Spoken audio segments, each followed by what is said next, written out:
What is up, YouTube, and welcome to this Agents of S.H.I.E.L.D. Season 6 Episode 2 video review. So if you're new to the channel, please drop a like and a subscribe down below if you do enjoy the video. And we also stream on Twitch. It is twitch.tv/Superheronexus. Currently streaming Dead by Daylight and Shenmue 1 and 2 because it is just 100 days until Shenmue 3. So I'm pretty hyped there. We're getting pretty hyped. And just check out there. We're having a lot of fun. I'm hoping to do a lot more streams on there, just having a casual chat. Hopefully do like some live reviews and things like that at some point. Just have a nice little chat on there. So we're a long way away from that yet, but I really do hope that you decide to follow us on there because I really do love streaming. I kind of love streaming a bit more than I do making YouTube videos. So there is that, and I was originally a streamer as well. I just fell off the wagon. But Agents of S.H.I.E.L.D., wow. I'm going to start off by saying I was wrong. The last episode I didn't really enjoy. I felt like it was too much of a departure from the show we've had, and it felt way too different, and it felt kind of like a bit of a B movie sort of vibe compared to the rest of the show's episodes and seasons. But this made me change my mind.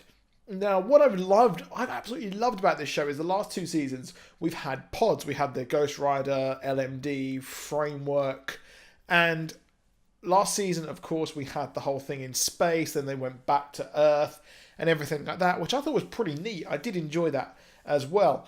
But this season, they seem to be kind of having rolling kind of storylines. So we've had rolling ones here. So currently we've got like a couple of them.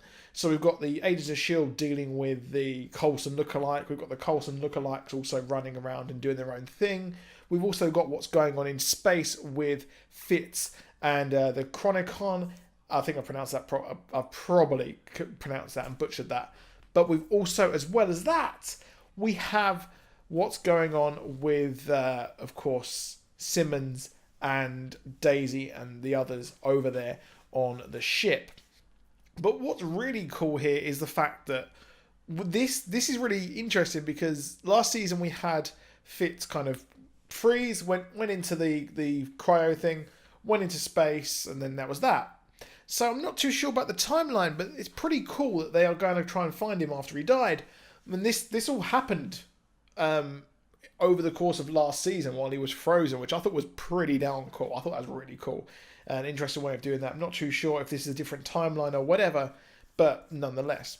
No, so it was nice to get to see a different look at Coulson's group that he's got. So Sarge, he's not Coulson, he's Sarge, and he's got the rest of his team there.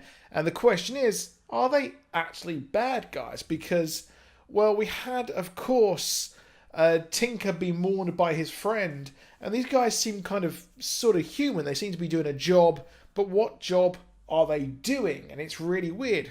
I think the red herring here is that they are here to destroy the Earth, but it doesn't look like they are, because we had that weird sort of hard drive thing that was revealed at the end of the season. It shows as well. We saw Jacko and Sarge, they're kind of escaping a dying planet. It does look like the planet is being completely destroyed. Now, what I think is really curious here is the fact that this might not be a planet being destroyed. It might be a reality being destroyed. And because if you remember way back when, we had a couple of seasons ago at the start of the Ghost Rider storyline, we had them mention that the storylines follow the movies very, very loosely. So Doctor Strange came out and we had the book that led to Ghost Rider and the LMDs kind of becoming alive, so to speak. So what is interesting here is that Far From Home is coming out. We had time travel and different things like that and possible alternate realities. We know that the multiverse exists from the trailer from Spider-Man Far From Home. So let's bear that in mind here, because they could actually be escaping collapsing realities. They could be escaping collapsing Earths and things like that. And they're trying to escape the multiverse from destroying itself. So what if they are actually the good guys at the end of things? What if these guys are trying to stop the multiverse from being completely and utterly destroyed, and they happen to have come across this, and Sarge from a different, or at least Coulson from a different reality, has tried to sort of save things. Now, I say realities, but it could be collapsing timelines, because the fact is he mentions that Coulson rings a bell. So if he's a different person on different kind of Earths, that wouldn't ring a bell. But if he's from a different timeline, people are actually mentioning Coulson, he may remember that in his subconscious, and he may remember that, well, he is actually Coulson from a different time. So let's bear that in mind there, which I think is pretty cool. And overall, I did really enjoy this episode. So the question is this going to be a different timeline or a collapsing reality? I do think that Sarge and the rest of his group aren't actually bad guys. They're just good guys going about things the very, very wrong way and the very savage way, or they're just simply trying to survive. Maybe they're not trying to fix anything. They are just simply trying to survive. So that storyline is running there very well. Thought that storyline worked really well, and the whole action. And of course, it's nice having Clark Gregg here in the show once more. Shame we didn't get to see more of him over in Captain Marvel, the movie, which was a shame, because that movie kind of did suck just a little bit. I was really gutted by it. It just felt really flat, and the storyline, just didn't really work.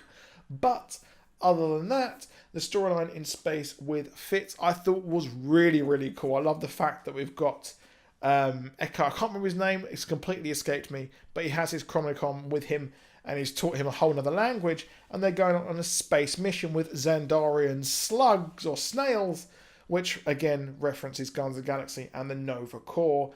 Get your head canon, get your head theory out there, because there are many theories we can actually have about that.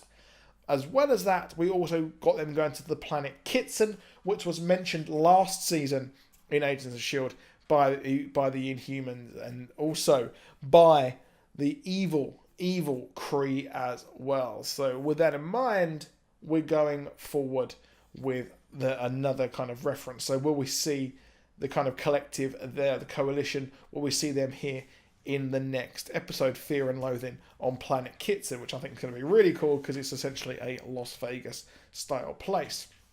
Now we know that Fitz is close to Simmons and vice versa. So I can't wait to see them converge, because really it's going to mess completely with the timeline nonetheless. So it's going to be curious to see where that actually goes next as well. And my idea that these kind of Sarge and the rest of them are trying to kill or stop the fixed time, or at least stop Agents of S.H.I.E.L.D. Kill them or for messing with time, I don't think that's the way it's going to work. I think they are just trying to run away from time or reality breaking completely.